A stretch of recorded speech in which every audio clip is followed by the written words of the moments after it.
Magic Rings and Laser Beams is a Grimax Studio production created by sci-fi and fantasy fans for sci-fi and fantasy fans. Your host is Ben Sherman, a scriptwriter and voice talent for Fare and History, a longtime gamer and reader, and has been writing fantasy literature for the past 10 years. He's also known by his very silly username, Poohead189. In this podcast, he interviews popular authors of the science fiction and fantasy genres and speaks on writing, gaming, and movies. You can support this podcast by going to patreon.com/poohead189. Welcome, and we hope you enjoy the show.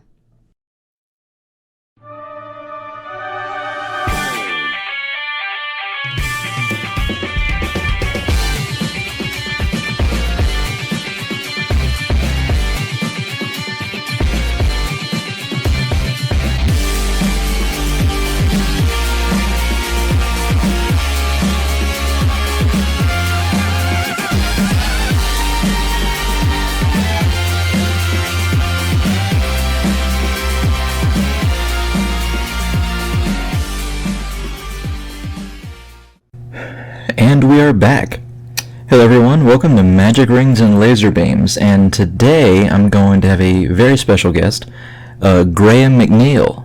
If you know anything about Warhammer 40k or fantasy, but particularly 40k, you will know who he is. He's well known as being the author of the Ultramarines books. Not the Matt Ward Ultramarines books, these are the other ones, the quote-unquote better ones. I don't want to fuck over Matt Ward, but it's just from what I've heard of fans. Me being one of them, but I've never looked at any of Matt Ward stuff, so I can't really comment on. Actually, just talking about. The point is, I'm going to be talking to Graham McNeil today, so I'm going to make this short. There's not really a lot of news when it comes to science fiction and fantasy recently. The Witcher's out. We're still waiting on news for Lord of the Rings, Amazon. Picard is out. I haven't seen it yet, but I've had it recommended to me, so I really need to watch that. The third Star Wars movie is out, or the third in this trilogy, and I'm glad it's out because I'm glad this trilogy is fucking over with. I can talk about Star Wars and why I dislike the sequels all day. And I don't dislike the sequels because they are poorly made, even though there are plenty of mistakes in them. I don't like them on principle. But I'll talk about that at some point later. So anyway, about me, I also want to apologize for last episode because you kept on hearing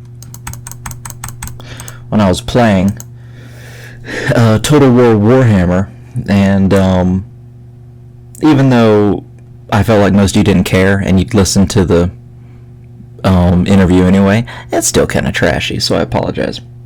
I'm still playing the tournaments, though.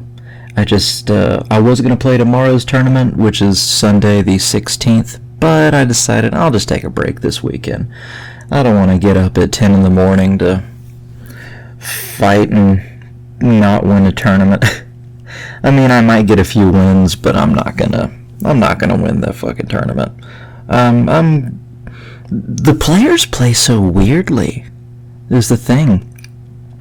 Because if you take me to any casual online match, like 8 out of 10 times, I'm gonna win. So I guess 4 out of 5 times, I'm gonna win, particularly if I'm using one of my good factions. But against the guys in the tournaments, they just fight so unorthodox. It's so weird.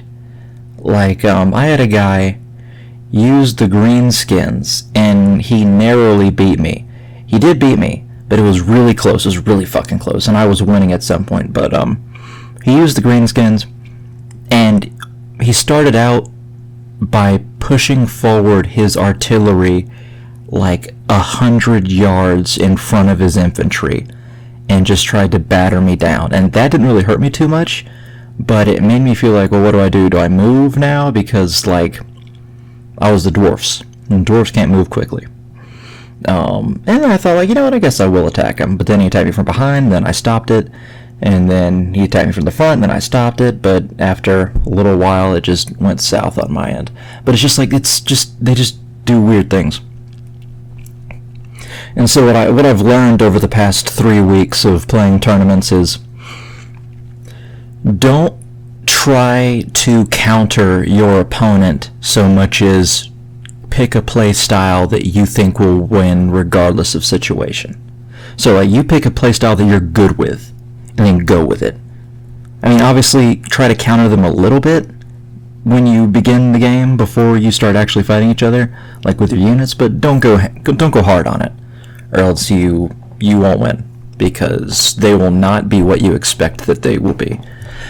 Anyway, I have recently been reading the De Re Militari, which is it's also called the Epitoma Re Militaris, and it's Latin for concerning military matters, De Re Militari. And it's a treatise by Publius Flavius Vegetius, or Vegetius. I like to say Vegetius because like Vegeta. But he was a Roman warfare and military mind of the 5th century. And he wrote this training manual to one of the emperors. Which emperor was it? I forget who he wrote it to. Emperor Valentinian. Yes, Valentinian. He wrote a military manual and wrote it for Emperor Valentinian so he could remake the Roman military machine like it used to be, and so they can take back the world. And obviously, Valentinian didn't listen to him. I'm not saying Valentinian's a bad emperor. I'm just saying in this case he didn't listen to him. And it also says that, well, for one, it's a really great book. Really short, too. It's, I think, 110 pages, maybe. And it's all fairly simple, but that doesn't make it bad. It's really good. It's profound in some areas. And it's, I suggest you get, I guess, if you try to order it and make sure it's the full version, because some versions don't have all of it. They leave out the final, the fourth part of the book, and the fourth part has to do with military machines like the ballista and naval activities, and I wanted all of it because I'm a fucking nerd like that, and I got my copy, which is great. But it also says about the book that it was used throughout all the Middle Ages, and it was particularly used between the 9th and 16th centuries by a lot of officers in medieval armies, and I gotta say, I can't see how. I call complete bullshit on that. I mean, maybe a little bit to some of this stuff. Maybe that's how people in the migration era and Middle Ages and medieval era, I mean, maybe that's how they tried to train their knights in certain areas, and maybe gave them good training exercises for that, but like, they do not treat their armies the way that Romans would. And honestly, they wouldn't have been able to even if they wanted to. So, I mean, they could have tried at least. They could have changed a little bit, but they didn't. Okay, the point is that if they had, so I know this sounds confusing, if they had De Re Militari and they read it and they decided to use it, not only is one, the medieval era, not the Roman Empire, so it'd have different institutions, but two, the things that they could have changed, they really didn't. So, like, I don't know how they utilize this book. Everything written in the book, I'm a medieval military historian, or I'm a military historian of antiquity and medieval history. So, between 500 BC to, let's say, 1600 AD, I know a lot about military history and how military actions were performed and how people were trained and recruited, but and this book could not have been used heavily in the medieval era, and if it was, I need to know who had it and why, because that's just a weird claim. Because like the most of the beginning part of the book was him describing how the legions used to work, and then how you can create the legions again. Those are books 1 and 2, and then book 3 had a bunch of military maxims, and book 4 talked about naval warfare and military machines like the onager and catapult, stuff like that. The only book out of any of these 4 that medieval captains and generals could have used, and kings, would be maybe, just maybe, book 3, which just has, not vague, but it has like general military advice for anybody. Like, no man is to be employed in the field who is not trained and tested in discipline. Or, it is better to beat the enemy through want, surprises, and care for difficult places than by battle in the open field. So essentially use the terrain against them. And let him who desires peace prepare for war, which is like paraphrased from the CV Pacem Parabellum. If you want peace, prepare for war, which is what the Marines use nowadays, I believe. Or they used to, at least. They might still. So general advice like that. Maybe military medievalists use that, but anything else, no. Like, it couldn't have been. But that's enough ranting for me. Thanks for listening. We are now going to shoot it to my conversation with Graham McNeil, and you're not going to be able to hear me extremely well. You'll hear my questions. You'll understand what I'm saying, but honestly, you're here to listen to Graham McNeil. And so I'm going to give you the best audio for him. All right, guys. Have a great one.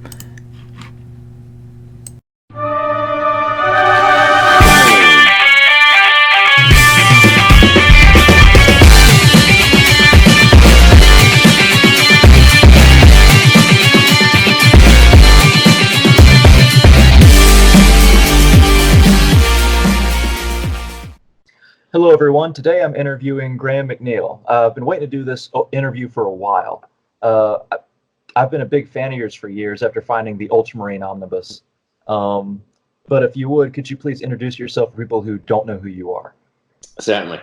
My name's Graham McNeil, and for about 6 years, from 2000, 6.5 years or so, I worked for Games Workshop in the design studio, working on bunch of codexes for 40k, army books for Warhammer, and source books for Lord of the Rings, articles for White Dwarf. And while I was there, I started writing a whole bunch of short stories and novels. And then when I left Games Workshop, that became my full-time career, and I did 10 years in the freelance wilderness, writing novels, short stories, comics. And then in 2015, I moved from England to Los Angeles to work for Riot Games, and which is where I am today. Did you, when you were doing freelance stuff, did you still write some Black Library books? Well, yeah, most of the work I was doing when I was freelance was for Black Library. Yeah, I mean, okay. I did some work for Blizzard and for Fantasy Flight Games along the way, but the majority of the work I was doing in that 10 years was for Black Library. Yeah, building up a stable of novels. And the Lord of the Rings source books, was that for like D&D Lord of the Rings, sort of like tabletop Lord of the Rings, or was it for Games Workshop's Lord of the Rings system? They're battle games in Middle Earth. So I worked on the Two Towers rule book. I worked on the Shadow of the Necromancer book and the Pelennor Fields. Because I'm familiar with the newer Lord of the Rings tabletop, but I haven't really read those source books. I should get into that. Yeah, they were good. They were good fun books. It was a system that I didn't get into until we started doing a lot more work on it. And then the more I worked on it, the more I realized, actually, this is a really good system, because I hadn't really thought about it much, because I was a diehard Warhammer and 40k guy. So when we were doing Lord of the Rings, it started off as, a kind of tie into the films and part works and stuff. So I wasn't that interested in it until I played a few games of it and actually saw the subtlety of the rules and how it played and the back and forth of it. And the more I played it, the more I really, really kind of got into it. So started building up my own Rohan army, and eventually we did a lot of work for the Two Towers book was the main one that I started on. Working with Alessio Cavatori at the time on the rules for the new edition and developing a whole bunch of scenarios based on events from the movie. And have you been playing tabletop and stuff like that, or have you been a fan of Warhammer before you joined? Oh God, yeah. I mean, I started playing Warhammer back in third edition, the big orange hardback. Oh. Yeah, that grew out of because I was a big Dungeons and Dragons player, and I was always a DM. I love DMing and still do to this day.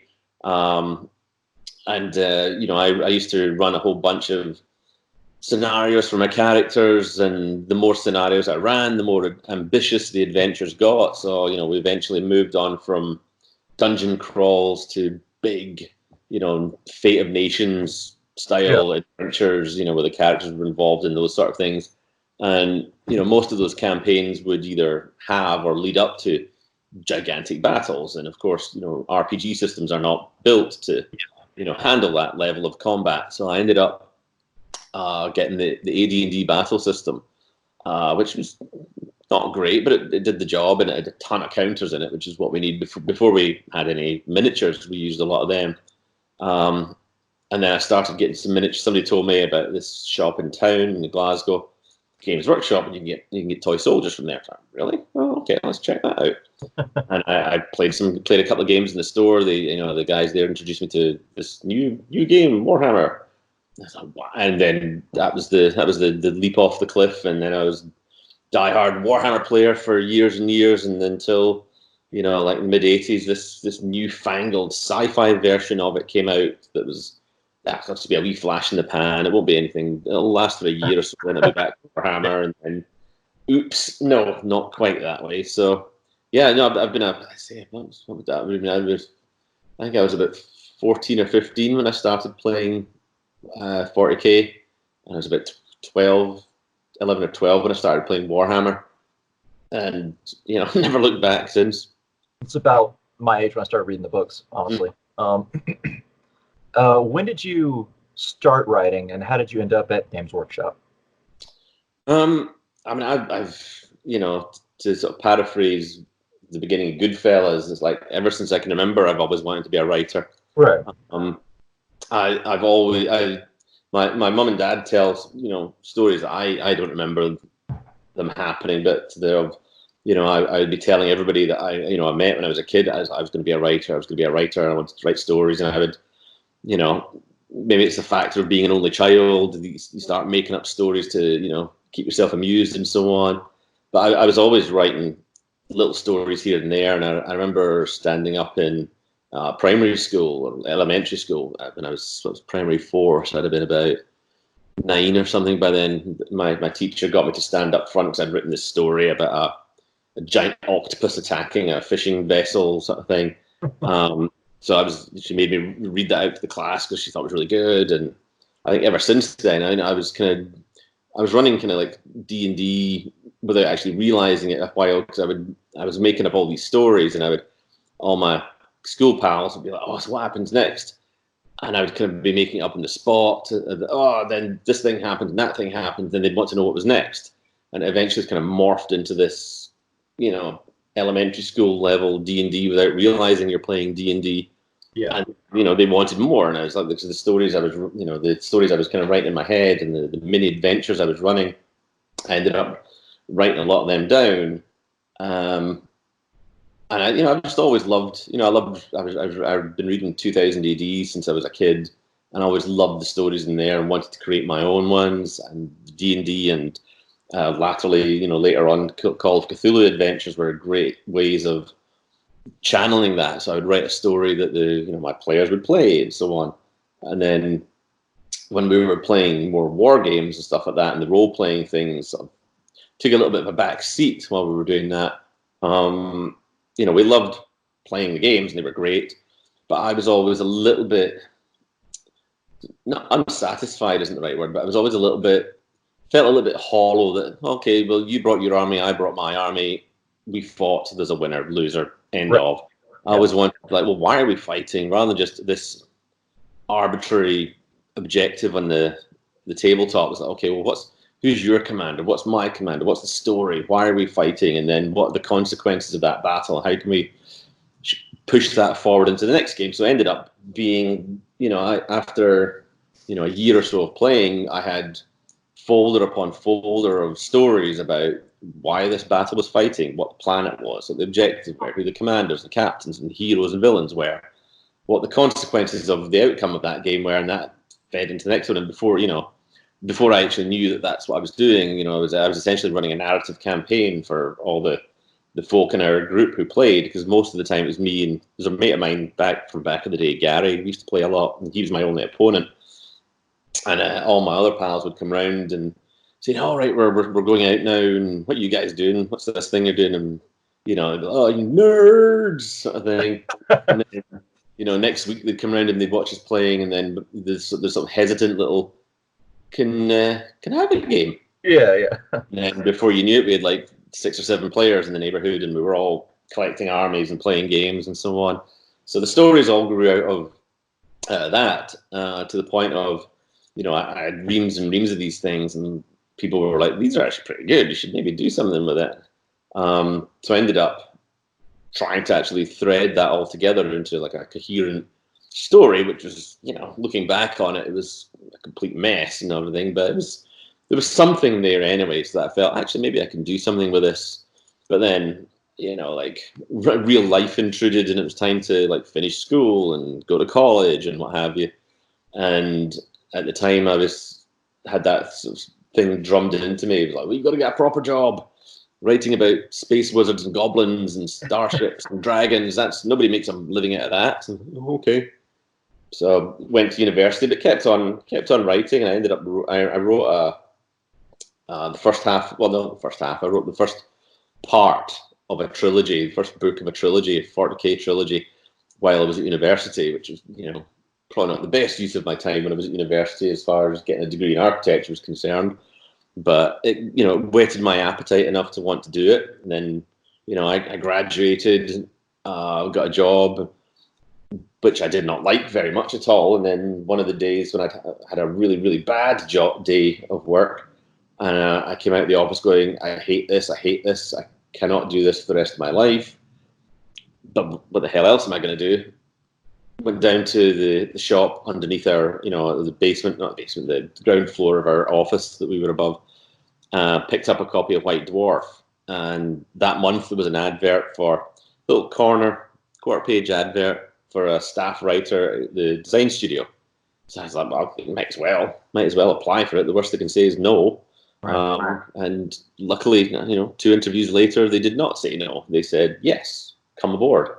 So yeah, I started workshop in 2000, mostly doing like small background articles for White Dwarf. So things like, famous regiments of the Imperial Guard, or Index Astartes articles about the Blood Angels or Ultramarines or whoever. And gradually from that morphed into doing longer pieces. I did a couple of short stories for Inferno.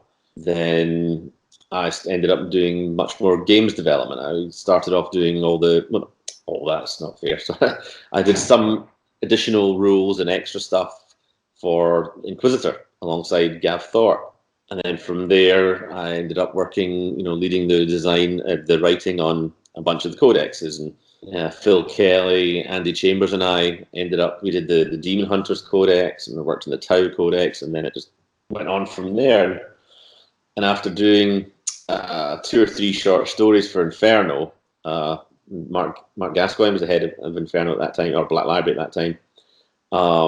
One of the guys, it was Christian Dunn, came up and we met up in Bugman's for a coffee, and we were chatting away about the novels, the range they had, about how they had plenty of novels for, the weirder chapters, the space Vikings, the vampires, and what have you, but they didn't have a novel about a codex chapter, as a primer for this is what Space Marines are at their core.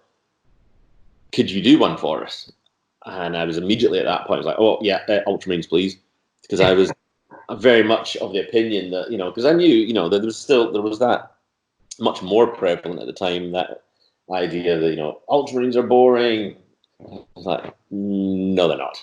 Have you actually read the background? There's a lot of cool stuff in there. And just because they're not, they don't have special rules for like Blood Rage and all the rest of it, and Red Thirst and Inner Circle and all this sort of stuff, that does not make them boring. I mean, so I took it upon myself to say, okay, I'm going to try and write these guys in a way that remains true to what we've said about them, but can hopefully also make them interesting and make them cooler in the eyes of the readers and the players and so on. And that was just the first stepping stone on the road to many novels.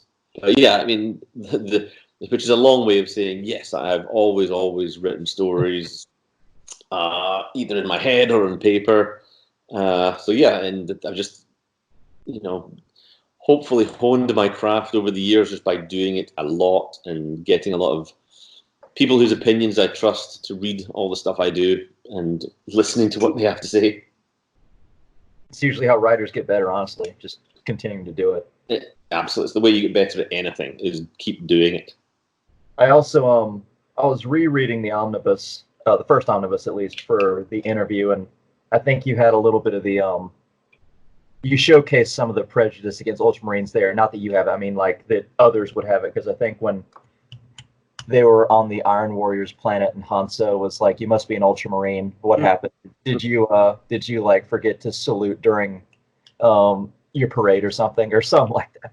Yes, I remember. I remember that line. Yes, what did you turn left instead of right on the parade ground? Yes, that was it. Yes, I some lines do stick out in your mind. I mean, I've had people, say about this line or that scene or this scene. I love that, and I'm sitting there going, I have, I'm like Gandalf in Moria. I go, I have no memory of this. Yes. But yes, I do remember that one, because Honsu's lines always stick out for me because they're usually such fun to write. Oh yeah, he's one of my favorites. Did you? How do I put this? I know this isn't probably the most prudent place to start, but since we're talking about the Ultramarines, how did you come up with the idea of veins, or is it it's Vans or veins? Veins. The Renegade Raven Guard guy. Yeah. Yes. How did I? Well, because I wrote a short story called "The Enemy of My Enemy," way back in the day, where I wanted to revisit some of the characters and the fallout from Storm of Iron. And the character I needed in that was kind of a hit and run kind of guy, because there was he was the one that did the attack on the I think it's the supply train thing in that story. And if you want a character who can do that sort of thing, I mean, Raven Guard are your go-to guys. So that sort of satisfied one part of it. The Renegade part, where he was on the run. I mean, I think at the time we were just kicking off some ideation on the Chaos Space Marine Codex, and we were having a lot of discussions around the studio about what makes a Chaos Space Marine, and what's the difference between Chaos Space Marine and a Renegade Space Marine, or even is there a difference between it's like, once you're a Renegade, are you where else can you go? What else can become of you except turn to Chaos sort of thing? So I at that time I was still very firmly in the camp of you can be a Renegade without necessarily being a Chaos follower, but that the slope to becoming that is very easy to fall down. And Vanes was a guy who I thought would be interesting to explore that notion of what it means to be essentially excommunicated from the Imperium, but not yet embracing of chaos. And then even by the end of it, he's still, I think it could be argued either way that he was not a Chaos Marine at the end of it. He was still himself. But by the same token, it's like, well, you were fighting alongside Chaos. Yeah. There's the line between them and you is probably so thin as to be almost indistinguishable. Even if you don't, like collect, baby skulls for the top of your armor or anything like that. You're still fighting alongside the bad guys, so that kind of makes you one of them. So he was just it was an interesting way to explore a type of character that was in between hero and villain, because Honshu was very much conceived of as the dark mirror to Uriel Ventress, I could tell. the character who is, the path that Uriel was on that got him censured only ends one way. This is how you will end up if you continue the way you are. This is the way you are, and Arderic Veins was a way to highlight a step upon that road that Uriel could see. Okay, Honshu, you're obviously evil, and in Uriel's mind, he could easily justify that. I would never do that. I would never become that guy. But seeing Veins along the way is a way of showing, yeah, you don't immediately go from being, I am an Imperial's, servant, Ultramarine guy. I'm not going to wake up on the morning and go, yeah, you know what? I think I'm going to start like murdering people and be chaos. It's a slope. It's a process. And Veins is a way to show Uriel that I can look at Honshu and go, that's crazy, insane, lunatic, madness. I would never do that. But he's already on the way, and maybe maybe the path I'm on might lead me to Veins, and the path Veins is on will lead him to this. So it was a way of showing a sort of gradations of chaos while still going, yeah, this path only ends badly and in one direction. So Right. best get off it. How did you come up with the names for a lot of the Ultramarines? Because a lot of them seem to come from history. Like I think Pausanias and because Uriel's. I mean, the whole history. I mean, the backstory and stuff. The lore for the Ultramarines is very much that sort of Greco-Roman inspired thing. So there's a rich lexicon of names that feel appropriate. Like naming conventions are, you can break them where you need to, but it's names that are very easy and quick shorthand for getting people in the right frame of mind for what kind of a character you're describing. So like the Raven Guard tend to have those double A sounds in them. The Dark Angels tend to have very kind of sort of biblical, like Ezekiel, Asmodee, and all these sort of things. Ultramarines tend to go down that road, and I love like Greco-Roman history is one of my favorite periods of history to study. So a lot of the names were culled from my favorite moments of history in there. So you got Learchus, it's Pausanias, but I switched the spelling of that around there for my character. Uriel came out of, because the mythology of the Archangel Uriel, part of that was that he was the angel left to guard the gates of Eden after humanity was cast out of it, in case humanity was ever able to redeem itself. He was the one left to guard the gates of Eden so that it would be there for their return and untouched and unblemished and so on. So I liked the sort of symbology of that Uriel as a guardian of Ultramar, as one of the guardians of Ultramar, were the ones who were standing at the gates of Eden ready for humanity to come back to when they were redeemed, sort of thing. So that felt like a nice thematic link from his name to what I envisaged his character to be. Right. Did what about Lurchus? Or is that Learchus? Learchus? Okay. Well, read his name that's forever. the way I always pronounced it, but I had to borrow a line from Dan Abnett. He always says, like, hey, however you as the reader want to pronounce it, that's the right way. So Learchus was just one. I suspect that might have been one I pilfered from one of David Gemmell's novels. One of my favorites is Lion of Macedon. That's a book about a sort of slightly fantastical history, in inverted commas, of the birth of Alexander the Great. So it's mostly Philip and Parmenion that are in that book. But I think, if I remember right, one of the characters in that is called it's Lear. Learchius or something like that. I can't remember. So I swapped a few of the letters about and changed them around a bit just to make it a bit less, direct pilfering. But it was a name that I liked the sound of. I felt like that character was also pretty much a mirror for Uriel Ventress. Not exactly a dark mirror, but Yeah, he was kind of the one to show that this is what you should. He was like the archetypal Ultramarine. So, when you're trying to show exemplars of the chapter, he was very much the one that I felt was almost like it was the antagonist almost to Uriel, in the sense of he was very much the by the book. He was the codex guy. So he's the one who gets, he tells on Uriel essentially to the chapter master, saying this guy is breaking all the rules, he's not following the codex and so on, which is, why in Courage and Honor, I kind of turn the tables on it and make Learchus the one who's kind of out on the raggedy edge and having to come up with things on the fly to make sure that they don't lose. And it's like, oh, I kind of get where Uriel's coming from at this point. let's see. And what did you start with? Well, you had different books, and each had usually different races for antagonists. Generally, not for a whole, but like you started with the Necrontyr, or in Nightbringer, or first it was Rioters, of course, and then it was Necrontyr. But Dark Eldar.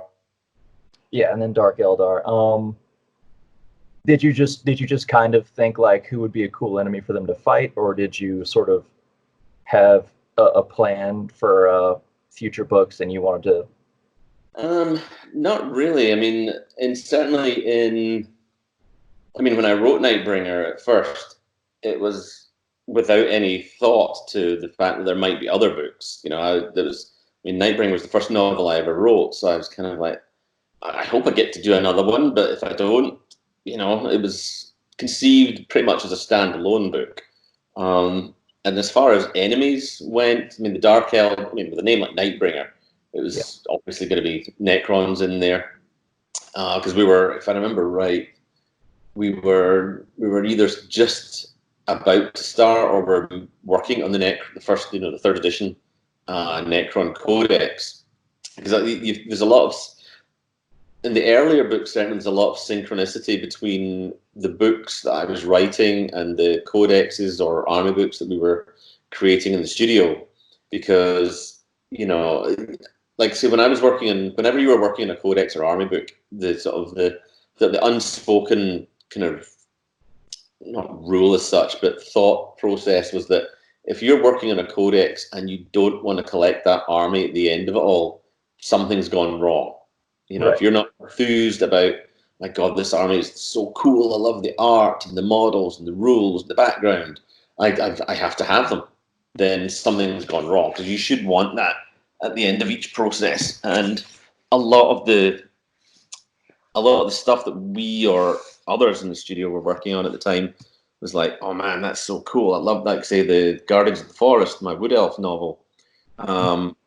Ant Reynolds and Paul Jaycock were working on that army book, and a lot of the stuff they were coming out with for that was like, oh my God, this is brilliant. I love it. I have to do a novel about it. So a lot of it was based on kind of what we were working on in the studio at the time that I felt was really cool and inspired me. Occasionally, it was a request from Black Library when they would say, hey, we've got, we're wanting to do something to really help push the whatever codex is coming out. How do you fancy doing a novel on that faction? And sometimes you're like, yeah, totally, like, sign me up. Or yeah, if it was one that I wasn't as keen on, I'd be like, oh no, I'm more wanting to do another Uriel book or whatever it was. So it was a mix of things. And usually it was a case of what best serves the story, what best serves the characters and the plot, and who in this at this moment forms the most interesting villains. What can I do what faction can I use that will make it the most fun ride for the reader to go on? Was there a faction or a character that you wanted to write for, but you didn't get the chance to? This is from Fantasy or 40K. I mean, I think at some point, I mean, I've used pretty much everything at some point in the books. I mean, not all of them have been like, full cast member villains sort of thing. They've had drop-ins or cameos and so on. But I've written books with Necron, with Chaos, with Eldar, with Orcs. So there's not really. I mean, yeah, I mean, I've done. I was about to say the Tau, but no, they were the villain. Well, they were the antagonists, shall we say, in Courage and Honor. Oh, yeah. No, I think I'd like to do more. I'd have liked to have done more. One from the Chaos point of view, like fully from the Chaos point of view, because Right. that's an aspect of the IP that intrigues me. Because Chaos makes for great villains for that are heroes to face off against. But I'd love to write a book from that side of the equation to see, well, how do they look at the Imperium? How do they see? I mean, beyond just death to the false emperor.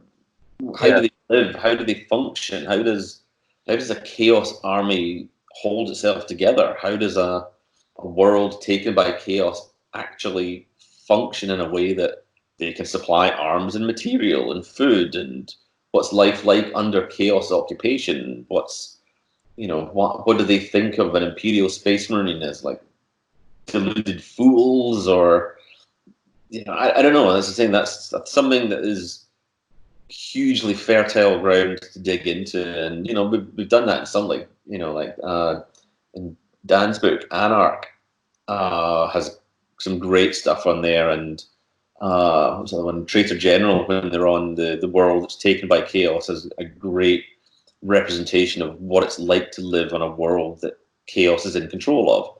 So that's something I would have loved to have had the chance to do, because it's not something I've done yet, and it's something that we know very little about, and it's a bit scary. So that in and of itself would make it appeal. It makes it appealing to me.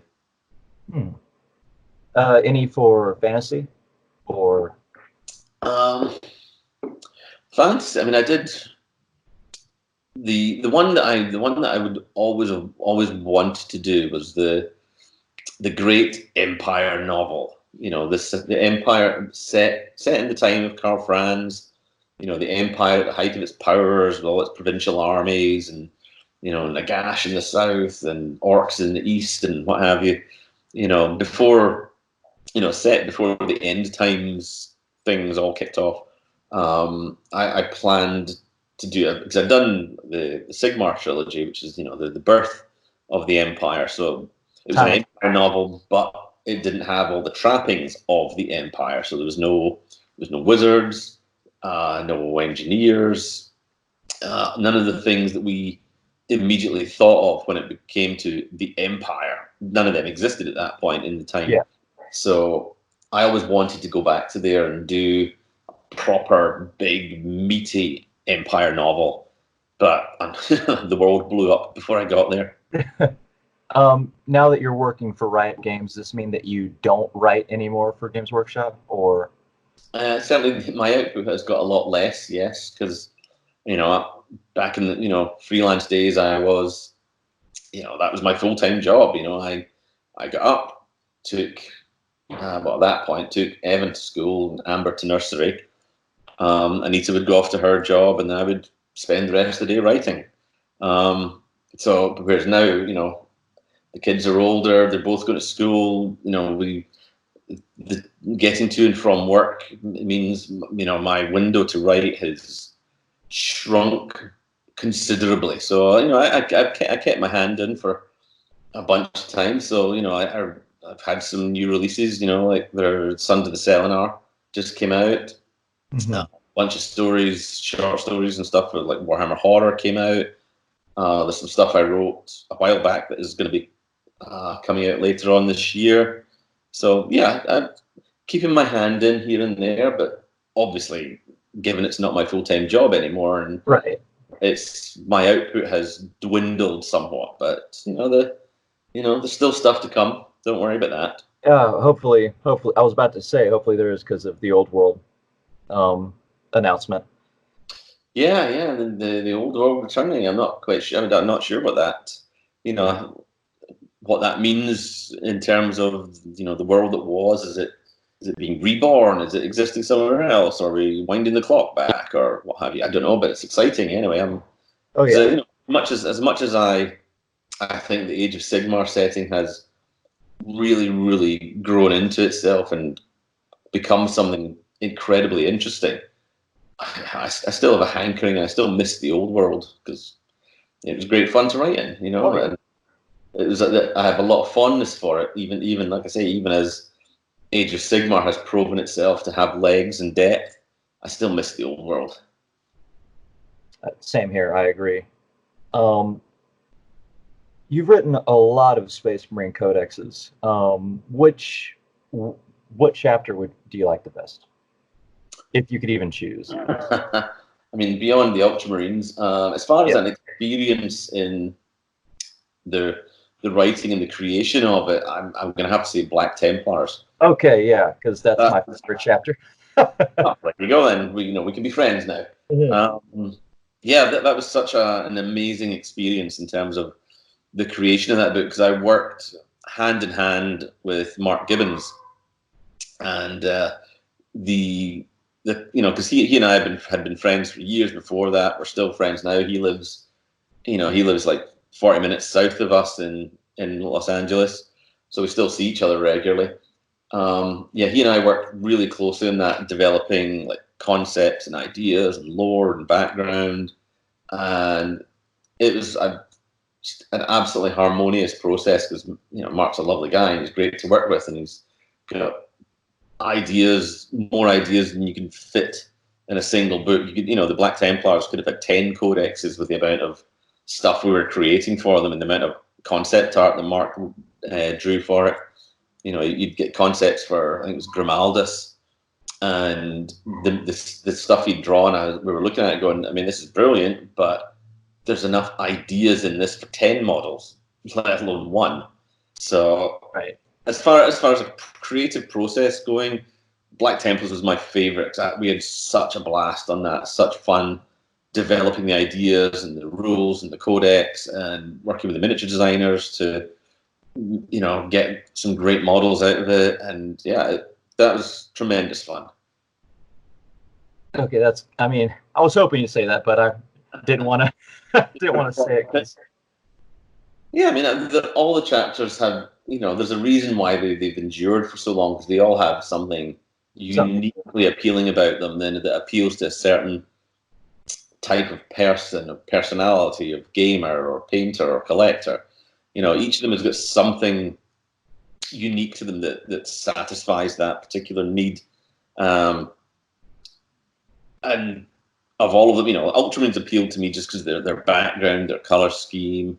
And with the Black Templars, for me, it was a joy to work on because I always looked at them as the ones who kind of even in the 41st millennium are the ones who still fulfill most closely the original ideal of the Space Marines. This crusading chapter, although the crusade was a term that the legions of the day disliked because crusade carries with it connotations of conquest and fire and blood, which was whereas the Great Crusade was an undertaking of unity, of bringing people together back into the fold, returning them to the light, sort of thing. So the Black Templars were always a chapter that appealed to me because it was like they sort of held true to what the vision originally of the creation of the Space Marines was for, to venture out into space and bring cultures and worlds back to the fold. Yeah, that's. They're. I mean, I've always said this. That they're the. People don't really agree, but like they're almost the quintessential Space Marine from back in the day. They just are. They're Yeah, just so fervent. Yeah. Um, I agree. now let's see. Let's talk about your novels with Sigmar and the Time of Legends. Obviously, Warhammer is usually over the top, but did you have to go a little extra for the obviously legendary sort of God King, or did you had you develop him? I think actually, counter to the first thought you would have on that, actually with those books, I wanted to go the opposite direction. Mhm. In that, I think like legends like Sigmar always have their source in something not, I don't want to say ordinary, but Sigmar was just a man. Right. Definitely, the beginning of the, he was a kid when he first got Galmaraz. He was a kid, and he was born into a world that was, there was a larger than life world where orcs and threats were around you at every turn, beasts of the forest and all the rest of it.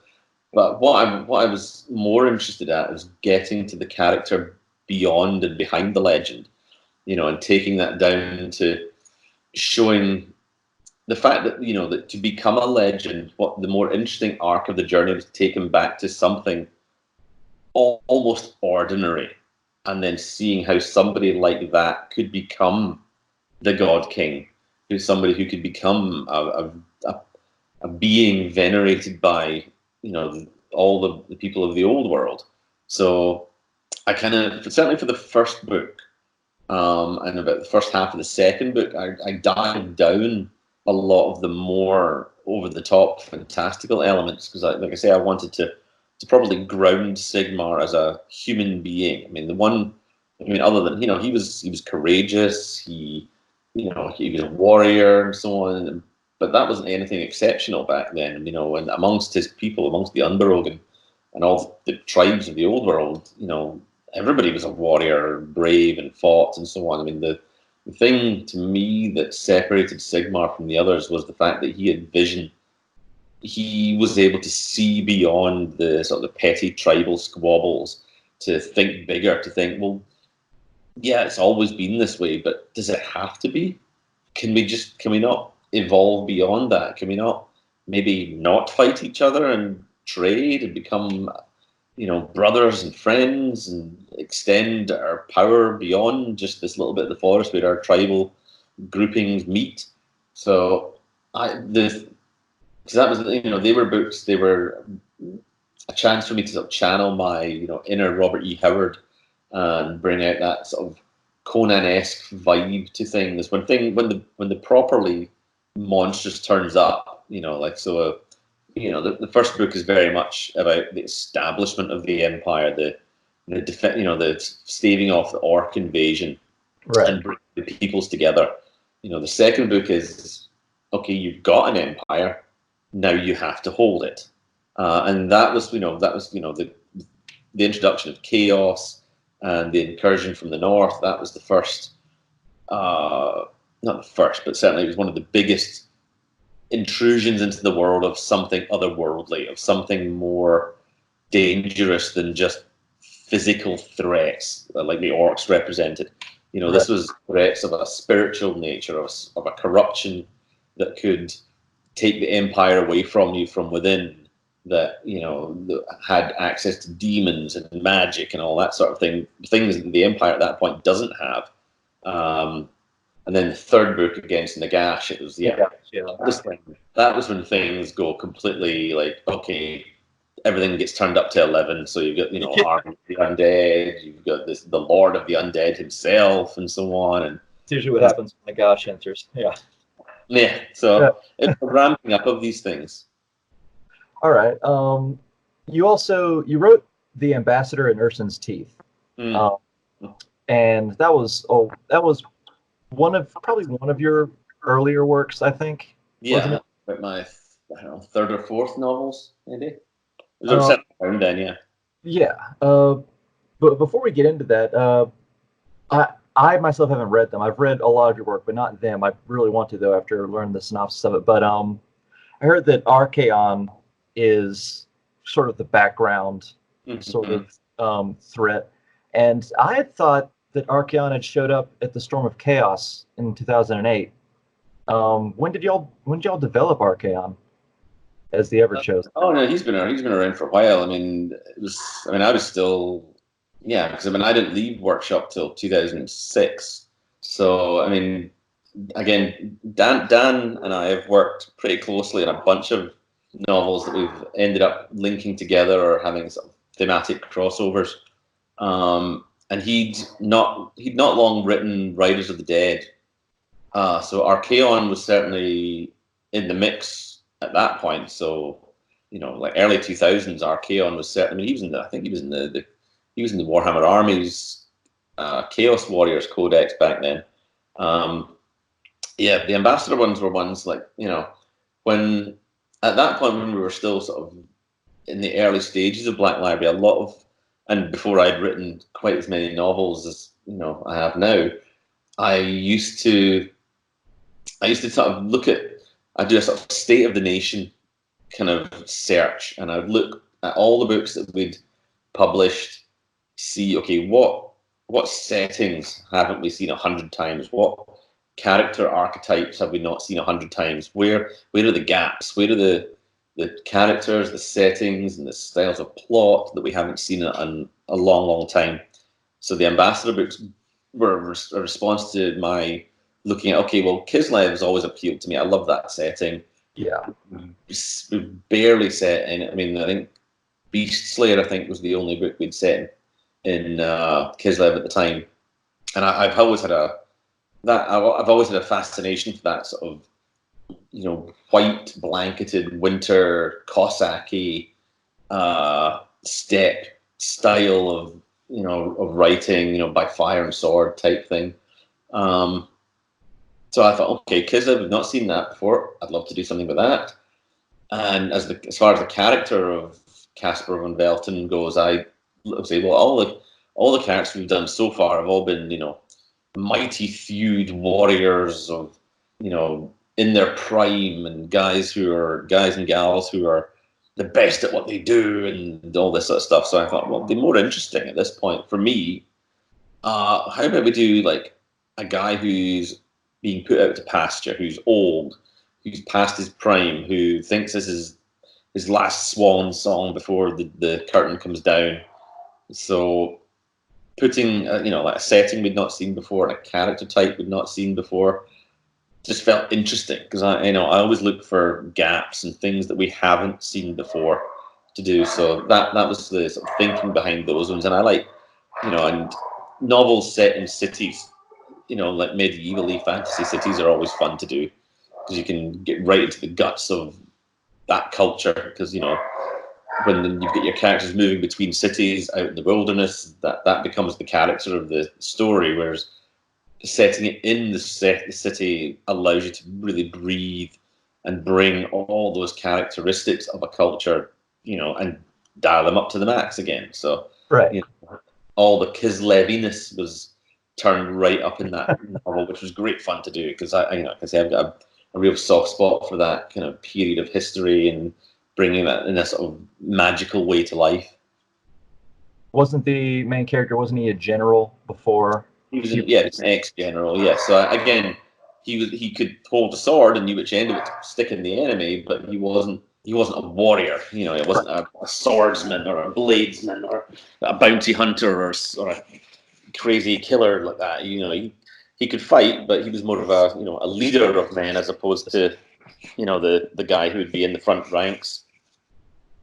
That makes sense. Give me one moment. Kind of lost my place here. Oh, there it is. And what do you do now at Riot Games? You write for League of Legends? Yeah, I'm one of the senior writers there. So we spend a lot of time, as a team and a discipline, developing the characters that you play in League of Legends. So there's 140 odd champs in the game that you can choose to play when you come to play League of Legends. So we develop the characters, their names, their backstory, and we work alongside the artists, the games developers, and designers to come up with a character that is fun to play, that has a cool backstory, that has fun game elements that you can enjoy using in Summoner's Rift.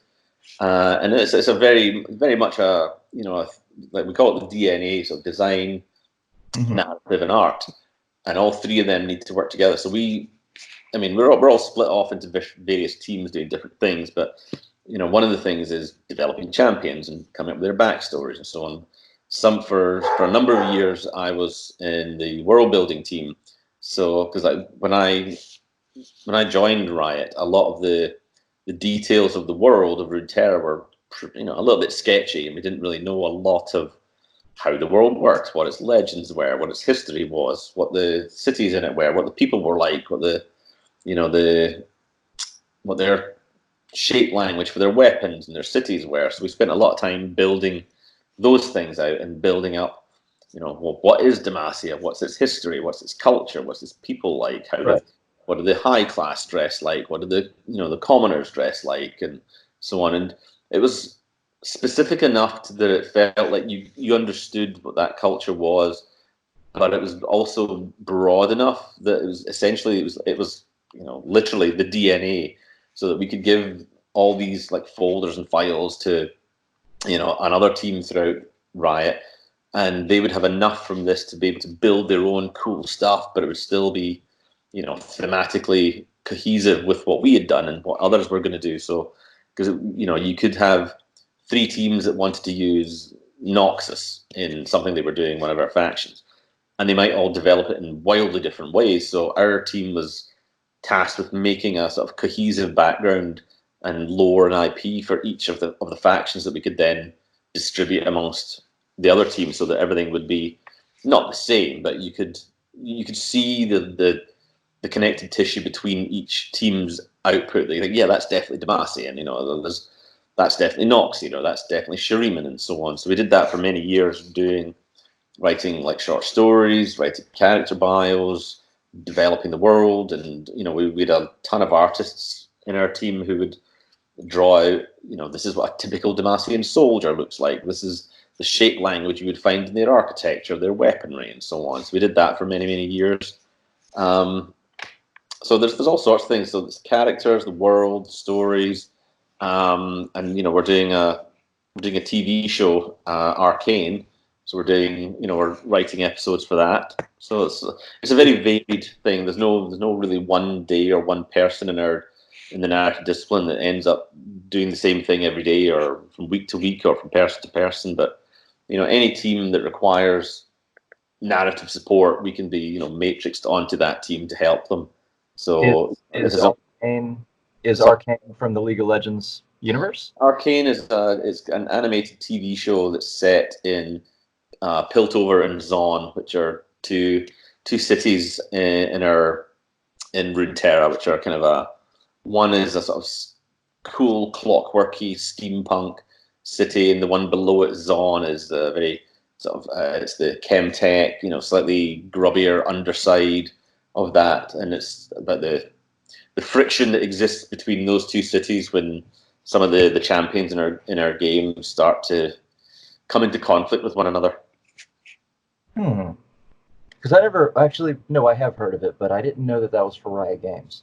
Yeah, hopefully we'll see it later this year, and it looks stunning. I mean, if you've seen the trailer for it, the art style of it looks great, and it's going to be great. I think people will love it. Okay, so it's not out yet. No, not yet. Gotcha. And did you work on like you said you were developing new characters, and you worked on pre-existing characters for League of Legends? Yeah. Right. Okay.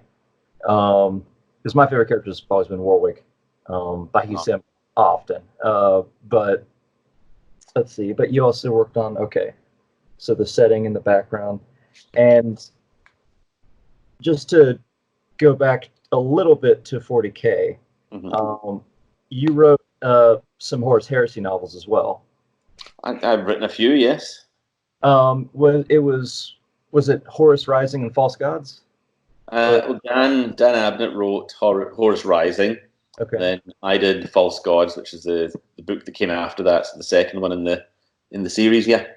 And yeah, that was one where, yeah, I mean, again, Dan and I worked very, very close together on that one. So we were, certainly in because he was sort of he was kind of finishing up as I was in the early stages of my book. And so we were, either on the phone or email like every other day, just batting ideas back and forth, saying, "Oh, I'd love to do this thing in my book, but I would need you to set it up in your book. Would that be okay? Yeah, cool, man, that's great. I'd love it. Oh, hey, I've done this thing in my book, but it should pay off later on. So maybe you want to include a scene where this happens." So there's lots of juggling and plates being spun and balls being batted back and forth between one another to set things up. And it was brilliant. It was such tremendous fun. I mean, Dan's a powerhouse of creativity, and I'm always very inspired.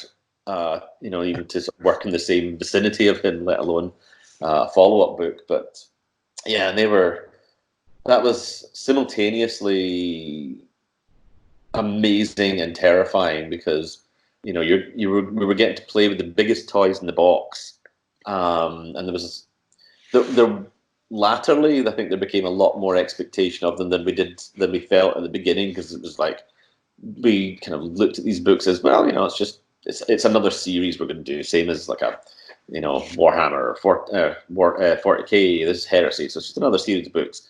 I don't think any of us were quite prepared for the level of enthusiasm and buy-in that we got from the readers, which was just fantastic. So it was like, by the time Horus Rising came out and we saw the response to that, it was like, oh wow, okay, so great. So no pressure for false gods here then. So that and following Dan Abnett is hard at the best of times. Following him after a book like Horus Rising was like, oh my god. Okay, so like I said, Dan was extremely generous with his time and offers of advice and chats that we had when I was hitting roadblocks, or I didn't know how to get around this thing or plot point or character arc. So it was, they were tremendous fun to work on, and a great learning experience as well. And there were, I bring it up because there were two questions by listeners of the podcast that wanted to ask something, and they're kind of similar, so I thought I'd ask them at the same time. One of them asks about Horus Rising and False Gods, saying that y'all are setting it up as Horus being a sympathetic villain, but the rest of the heresy, from this fan's perspective, turns him into a cackling genocidal madman. And they were wondering, do Black Library authors sometimes wish they had more freedom to create better stories than sticking to established backgrounds? I think, well, to look at that, to talk about the first part of that, I mean, that like the name Horus, when you mention it to people, the first thing they think of is evil villain, the destroyer of the Imperium.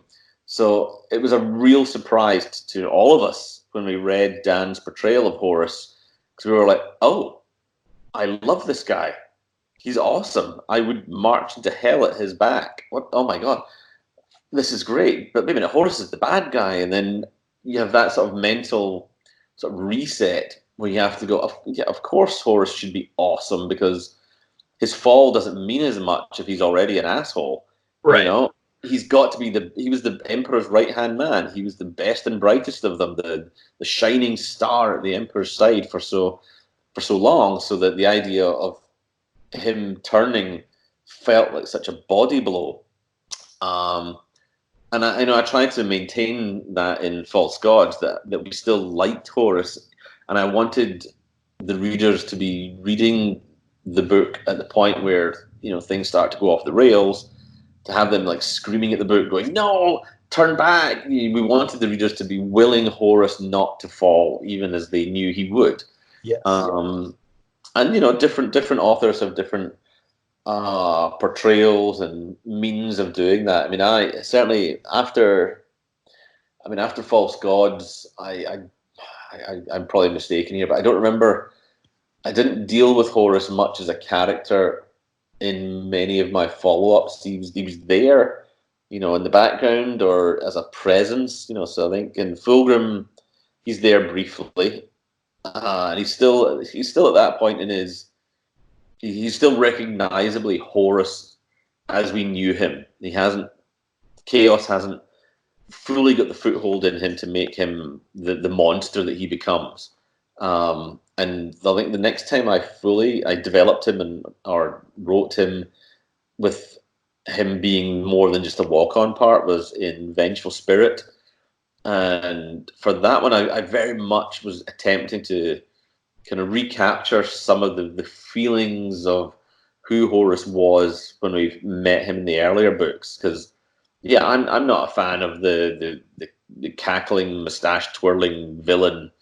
It seems like a bit of a lazy stereotype or archetype to hang Right. somebody on somebody as important to the story as Horus.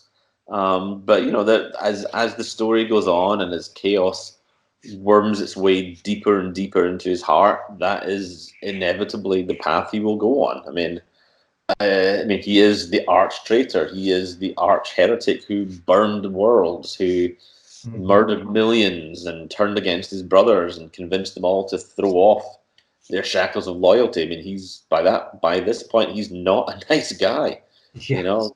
So Burn there's, Prospero. yeah, I mean, it's depends on, you know, like I say, each of us have our own preferences for the kind of Horus we want to write, or the kind of Horus we need for a particular story. And my Horus, the one I liked, was always the more thoughtful, the more, you know, slightly funny, the guy who you would actually say, you know what, if you say let's go into the fire to fight, I'm there, I'm at your side. You know, that's the Horus I liked the most. I mean, you know, we have plenty of cackling genocidal villains in 40k that I don't know that we needed one in Horus until, you know, that's his time to become that guy. Right. You know, And the second question that was pretty similar was uh, Black library authors. They have a bunch of works. A bunch of different writers have different takes on people. Is there something that you could go back to that you think that you could do better now, or something that you wish not just better, but you could change that you've done? Because uh, information you have now, or a portrayal that you would have liked better. honestly, I mean, yeah, there are moments like, say, for example, Mm-hmm. Nightbringer was my first novel, and it is replete with first-time novelists' mistakes and obvious tropes and things that I think I could do more subtly. But they're snapshots, you know, they're time capsules for who I was as a person and as a writer at the time. So I think they stand as that, you know, like at one point they were doing the Black Library did the special edition of Nightbringer, one with the cool funky white cover. They actually like, okay, well, republishing this as a, you know, BL Classics or Masterworks or whatever it's called, I can't remember. Do you want to go back to the manuscript and, you know, punch it up with, you know, the newfound skills you have or the leveling up you've done along the years? And my first thought was like, oh, that'd be cool. I'd like to go back and, you know, George Lucas my first novel and change the bits Yeah. and make Uriel shoot first and what have you. Um, but then actually, once I thought about it for more than a second, I was like, actually, no, I kind of don't want to do that because there's a story that told about David Gemmell with his first novel, Legend, and he looks back. He was saying that he looked back on it and said, "Yeah, could I go back and rewrite that book and make it better?" Almost certainly, because I have grown in my craft and as a person since then. But you know what? For all the technical improvements I could make to it, I don't know that I would ever be able to improve its heart, its soul for what it is as a book. And I looked at Nightbringer and was like, you know what? Sure, I could sharpen some of the edges and round off some of the corners better, but I don't want to. I want to leave that book as it is because it is what it is. Um, so I never look back on books or decisions I made with any sort of I wish I could change that. I just look at them as okay. That's who I was at the time, and I hope I've learned things and got better and don't do that stupid thing ever again. But I don't know that I would ever change it. No. That's honestly, that's the best way to look at it, I think. Yeah. Recognizing things that you could have done better is great because that's what helps us grow and that's what helps us develop and be better. But I think to acknowledge that and then move on is the most healthy thing to do, because I think if you keep going back and trying to tinker with everything in your past, it's like, it's like almost like you're saying, well, I'm ashamed of that thing, and I'm not. Right. There are things I wish I could have done better, but having that there as a constant reminder to be better and not make those mistakes again. And I think it was also it's so hard to quantify, like, because I have the same Ultramarine book that I've had for 12 years. So I always look at the omnibus and I just think, I know these 3 books in here, but I always think of it as one story. Yeah. But the third one, where they go to the Iron World, Mm. the Iron Warriors planet. Yes, Black Sun. Yes. In that book, for a while, I would say there's a lot of pages in it that has some visceral torture in it from. Yes, there is. And did you? I was wondering, like, personally, like, did you think? How do I put this question? I don't even know how to ask it. Did you? Did I consciously choose to put all the horrible scenes? I mean, the answer to that is yes, because I have been a lifelong reader and lover of horror novels, and this was a way of trying to combine 2 of my loves: writing for 40K and horror. Right. So I wanted to write. I mean, this is like a decade or more before we had Black Library, Warhammer Horror as a line. So I was like, okay, I want to write a horror novel, and if the vehicle to do that is 40K, then great, because that's already a fairly horrible setting. Yeah, that's a good place to do it. Yeah. And I just, one of the things I always like to do in my writing is push the envelope in terms of, I mean, it sounds, perverse in saying what I can get away with, and that's not quite the spirit behind what I want and what I mean. But it's like I try and push the stories and the reader and the publisher as far as I can in terms of, let's see where we can go, what things we can do that are interesting, that might otherwise be a bit scary to do. And my thinking behind that is it's always better to go too far and then maybe cut back if you need to, or pull back a little bit if you need to, rather than not go far enough. Right. I'd rather do something that is vile and despicable and repulsive and have people go, whoa, whoa, whoa, whoa, whoa, that's just too much, knock it back a notch. Like, okay. Then do something that was like, that was kind of meh, that didn't elicit a react. Because your job as a writer, is to try and gut punch the reader as much as you can, to provoke an emotional reaction, to get the reader to care one way or another what happens. Whether it's like, I want you to feel something, whether it's visceral disgust at something horrific, or whether it's, leap out your chair and punch the air and hell yeah, or whatever it is. I want you to feel something. And even if that is like, oh my God, what is wrong with this guy to have written this? I would much rather have that reaction than going, oh, that was a bit gross, but okay, I've seen worse. So I always go too far, or I try to go as far as I can, and have somebody say, yeah, maybe take that, maybe don't murder quite as many babies in this scene or something, rather than do something that, I could have taken that further. I mean, a lot of the books in the Ultramarines have horror in it. Like, honestly, Tyranids are full of it. Yeah. For the second book, and Nightbringer, when you have the Dark Elder Surgeon guy. Yeah, I mean, I love horror. Horror to me is one of the the most underrated genres out there, because it allows you to do so much. You can do love stories within it. You can do visceral body horror. You can do ghost stories. You can do all sorts of things within that genre that are fun and interesting. So it's always one I've always. There's always been an edge of horror to a lot of my books. Yeah, that's for sure. And how did you get the idea for Snow Dog and his gang? I'm not sure. I mean, this Really? is going all the way back. I mean, they were in a short story called Business as Usual that I think I wrote back in like 2001, probably 2000, give or take. Mm-hmm. The idea for that, I mean, they, like, remember going back to something earlier we talked about, the novel that I wrote when I was at university. Snow Dog and his crew appear in that. Really?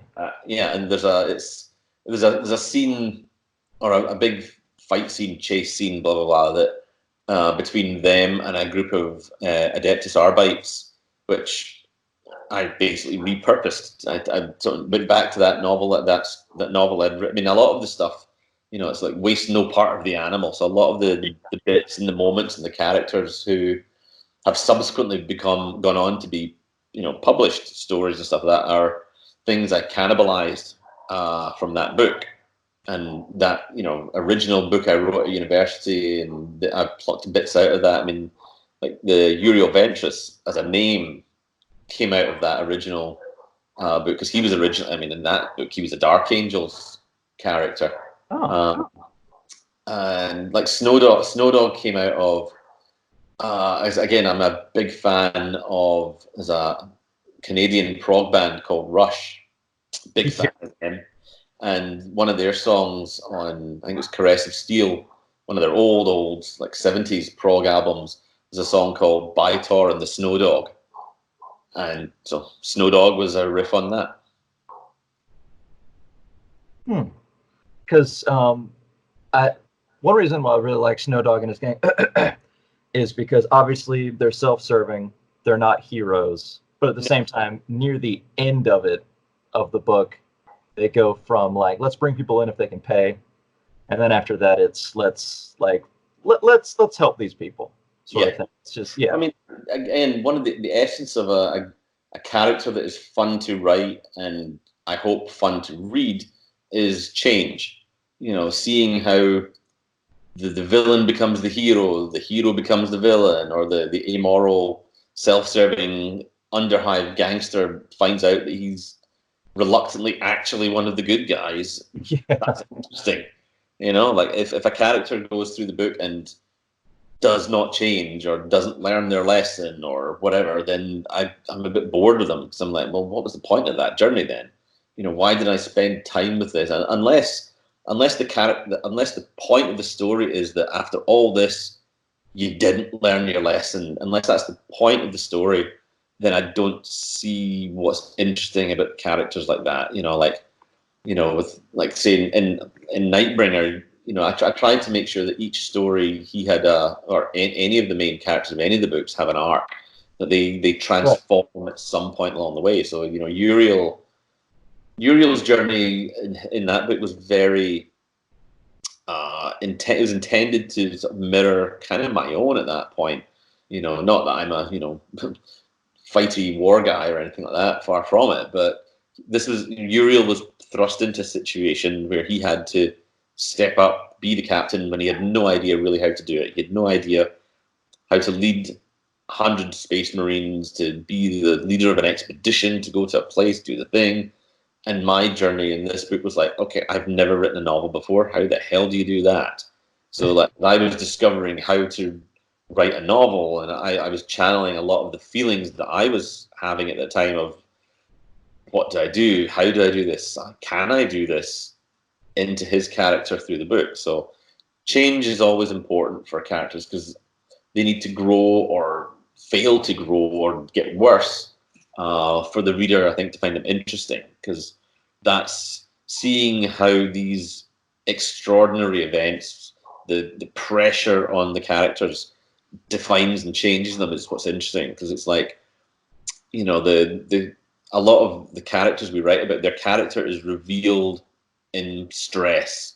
You know, when things are going great, it's easy to be a good person. It's easy to be the person you think you are. It's when things start going wrong and stressful things start messing with you, is when we see the truth of your character come out. And that's what's interesting for me to write about characters, is putting them in the worst situations you can imagine and slowly cranking the screw to make things worse and worse. I mean, that's the job of the author, is to put your characters through hell and see how their characters develop. You know, do they turn to powder and fall apart, or do they get harder and become a diamond? That sort of thing. That's, to me, that's the interesting journey of the writer and the reader, to see what the changes that those characters go through. And Snowdog was a great opportunity to take somebody who was, if not dislikable at first, at least you could see that this guy was like he was not a good person. Yeah, no. He wasn't necessarily evil, but he was not good either. And I thought it'd be interesting to see how he could change for the better, given the stressful situations that they found themselves in. And it was a way for me to explore all the levels of the fighting against this Tyrannid foe. So you could have, I had characters, you know, the planetary governor and all the people dealing with him, an inquisitor, and you had the grunts on the front line, you had the gangers behind the lines. Because one of the things it was Andy Chambers and I were talking about this, you know, way back when we were doing, I think, the third ed Tyrannid Codex. The idea that, you know, because the classic image of the Tyrannids is the unstoppable horde, you know, the Starship Troopers, 10,000 of these bladed bug-like horrors, Yeah, throwing themselves at the front line. And we were very much Andy was like, that's part of it, but there's, you know, while they're doing that, there's flyers dropping on your behind, there's burrowing things coming in from below, the lictors sowing chaos in the rear, all these different parts, you know, because if you're a hive mind, you're able to control 10,000 different arcs and fronts of a fight. yeah. You know, that's the scary thing of the Tyranids, because there is absolute control over every facet of the fight. Whereas, you know, like with people and human elements, you know, the radios might fail, the vehicles might break down, all these different, you know, variables that you throw into the fight might change it. But with the Tyranids, there's none of that. Everything is absolutely in concert and works exactly as it is meant to do, and that's scary. So one of the things I wanted to do with Warriors of Ultramar was bring, you know, that aspect of the Tyranids to the fore. So, you know, I needed, you know, because Snowdog and his gang story largely, I think, ends up with the hunt for the lictor in the lines. So I wanted to show that side of things, and then get the gargoyles dropping in from above, and all the while you get the giant fight on the front line with the soldiers fighting off against the main horde, and the Carnifex is coming in and so on. So it was a way to show the Tyranids off in all their sort of horrifying glory. But to do that, I needed characters and events happening, all the different strata of the story, and Snowdog was just a great way to be able to factor that in. Now, speaking of the Tyranids, I got 2 more questions before we finish. Sure, go. One of them, and you obviously don't need to say what it is, but one of them, do the writers in Games Workshop know certain facts that they don't give out to the player base, like the 2 missing Primarchs, or what the hive mind is, or certain things like that? Do they just, like, obviously if you know, you don't need to tell me, but like, do they know, or are they just saying like, this is a thing that we're going to figure out later? Oh, I mean that's part of your induction into Black Library, is to be implanted with this toxin sac in your neck just before they tell you all this. I mean, not really. I mean, I was working for like nearly 7 years in the studio, so there was obviously a bunch of stuff that we would talk about internally, that this is what that is, this is the truth of that sort of thing. But honestly, not really. I mean, there's there isn't really a giant sort of secret safe bunker in the middle of Games Workshop where we have all the deepest, darkest secrets of, you know, who created the Tyranids or who the missing Primarchs are. You know, there's stuff that, you know, there's stuff you can know. Like, if you're writing a book, you'll be given a whole bunch of supplementary material to help you with the book, because, you know, it's like the old adage about, you know, do your research for a book, but don't choke the reader with it. You know, you need to know all of the things, even if 90% of that never appears in the story, but it will shape how you write the things that do appear in the story. Right. Well, I mean, there's nothing that leaps to mind of, oh yes, there's this secret that I know that you don't know, that that I would channel into my writing and, you know, tease you with without ever revealing. No, there's nothing really like that. But yeah, there's bound to be a few things like that. But of the examples you mentioned, your guess is as good as mine. Really? So there's no people talking about anything like where Lehman Russ is or something like that, or? I'm sure obviously I haven't worked in the studio for a good number of years, so I'm sure there possibly are discussions or documents that go into things like that. But if there are, I certainly, you know, I have no access to them now unless I was to ninja Mission Impossible. Gotcha. And last question is, what kind of games do you play now? Or anything with Games Workshop too, obviously, but like anything really. Well, we're playing, my son and I, Evan, he's 10 now, so we're playing a bunch of Kill Team at the moment. I get the odd game of 40k in now. Unfortunately, much less than I would like. Bit of role playing. I do love a bit of Call of Cthulhu. That's my favorite jam for RPGs there. We play a lot. We have a vast collection of board games, so we bring them out as often as we can. We've been playing a lot of Cool Mini or Not, Simon's new game Death May Die, the Cthulhu one with the big, 2.5 foot Cthulhu statue. Yeah. We play a bunch of Spartacus. That's quite a popular one here. We've got a lot of card games, Exploding Kittens, Arkham Horror, that sort of thing. You play locally? Yeah, usually. I mean, we all of us, like me, my wife, and the kids. It's a rare weekend we don't get a couple of board games out one of the days at the weekend. But there's a Riot. There's a thriving wargaming scene going on in there, and a couple of our meeting rooms have been. They've got one. Each one's got the table of extraordinary gaming thing. You take the tops off, and there's a little war game table underneath the table, and there's cabinets filled with scenery and so on. Because Mark Merrill, who's one of the founders of Riot, is a massive 40k fan. Really? Him and a whole bunch of rioters were over at the LVO just a few weeks ago. So yeah, there's a good burgeoning. Not burgeoning, that's not right. There's a thriving community of 40k players, and Necromunda, as Necromunda League goes on at work. Oh, okay. And there's a couple of gaming stores down in Sherman Oaks, just down the road from me. We've gone down to a few times because Evan likes playing Yu-Gi-Oh, so he's played at a couple of tournamenty type things down there. And there's a board game cafe down in Burbank, which isn't far from us.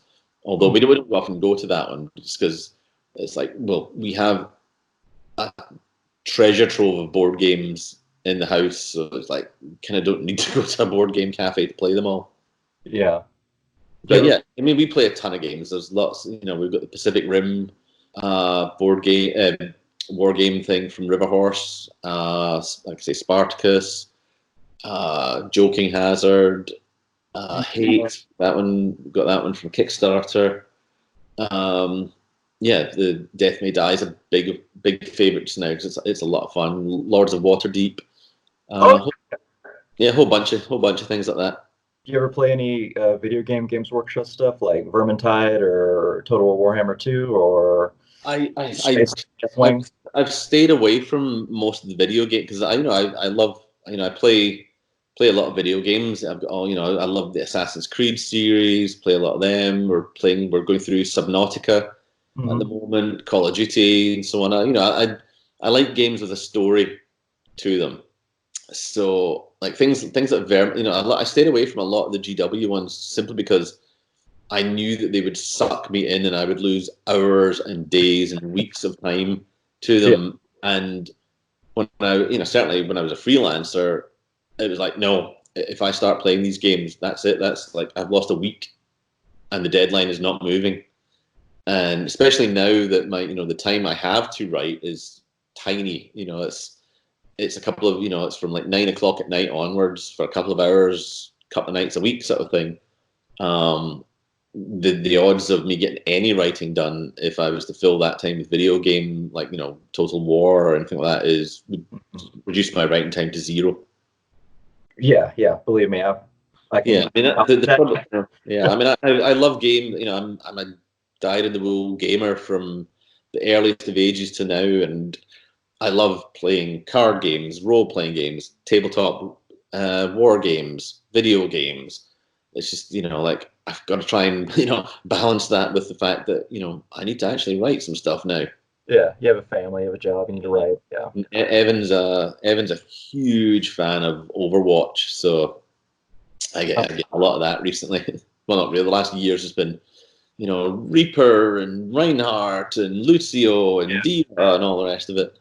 So that's great. He loves the game. They're all big game types. Amber will bring out every weekend. She'll bring out Smushy Mushy Food Factory, and we'll have to play that for a bit. So, we have gaming whiplash going from, that game to Spartacus or Death May Die and so on. But it's good fun. It's all good fun. It's the gamer gene is strong in all of them.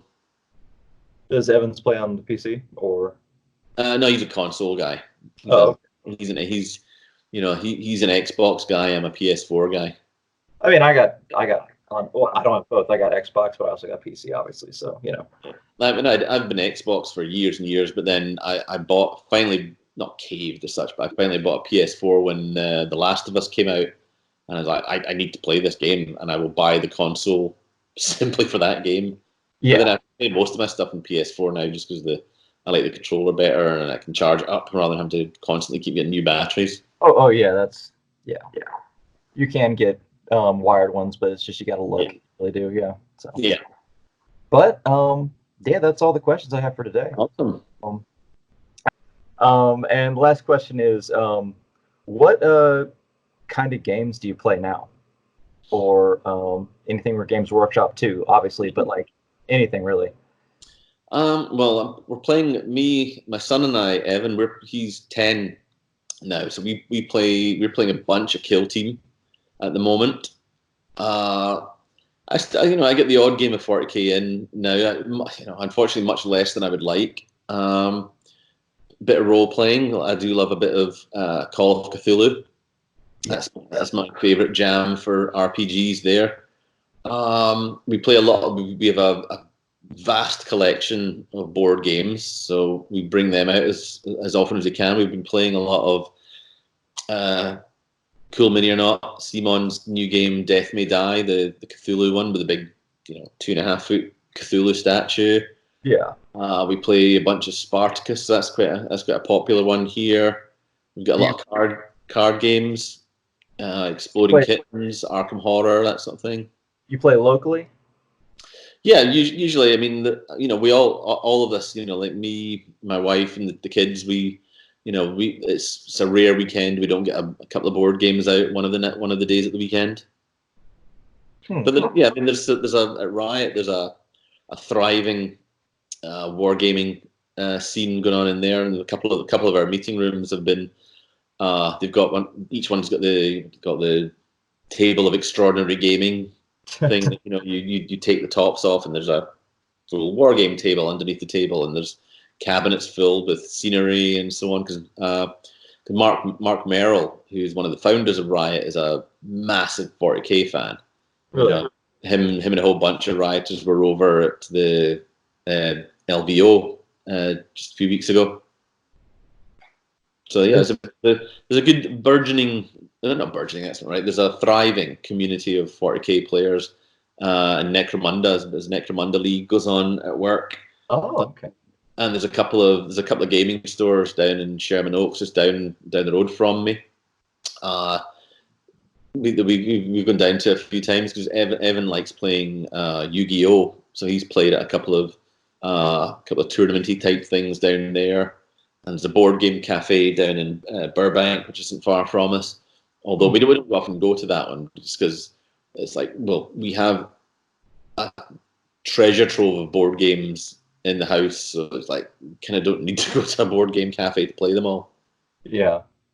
But yeah, I mean, we play a ton of games. There's lots, we've got the Pacific Rim board game, war game thing from Riverhorse, like I say, Spartacus, Joking Hazard, Hate. That one, got that one from Kickstarter. Yeah, the Death May Die is a big favorite just now because it's a lot of fun. Lords of Waterdeep. Yeah, a whole bunch of things like that. Do you ever play any video Games Workshop stuff like Vermintide or Total War Warhammer 2 or I've stayed away from most of the video game because I love I play a lot of video games. I've got I love the Assassin's Creed series. Play a lot of them. We're going through Subnautica at the moment, Call of Duty, and so on. I like games with a story to them. So like things like I stayed away from a lot of the GW ones simply because I knew that they would suck me in and I would lose hours and days and weeks of time to them. Yeah. And when certainly when I was a freelancer, it was like, no, if I start playing these games, that's it. That's like I've lost a week and the deadline is not moving. And especially now that the time I have to write is tiny, it's a couple of, it's from like 9 o'clock at night onwards for a couple of hours, couple of nights a week sort of thing. The odds of me getting any writing done if I was to fill that time with video game, like, Total War or anything like that would reduce my writing time to zero. Yeah. Believe me, I can. Yeah, I love game. I'm a dyed-in-the-wool gamer from the earliest of ages to now, and I love playing card games, role-playing games, tabletop war games, video games. It's just, like I've got to try and, balance that with the fact that, I need to actually write some stuff now. Yeah, you have a family, you have a job, you need to write. Yeah. Evan's a huge fan of Overwatch, so I get a lot of that recently. Well, not really. The last years has been, Reaper and Reinhardt and Lucio and Diva and all the rest of it.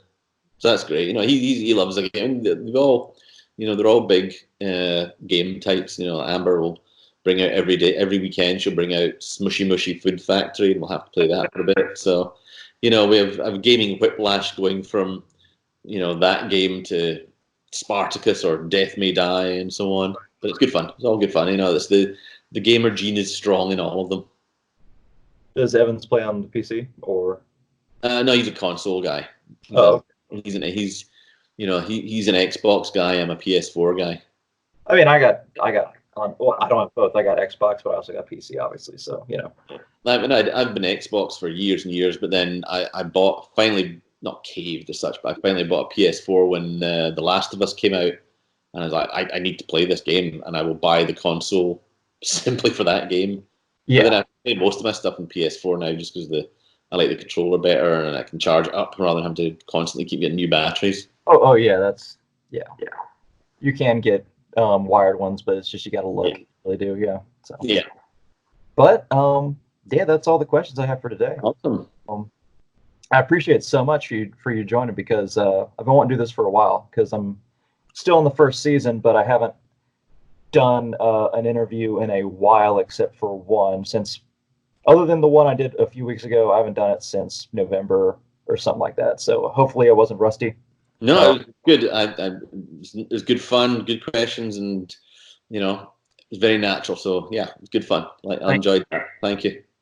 And everybody, that was Graham McNeil.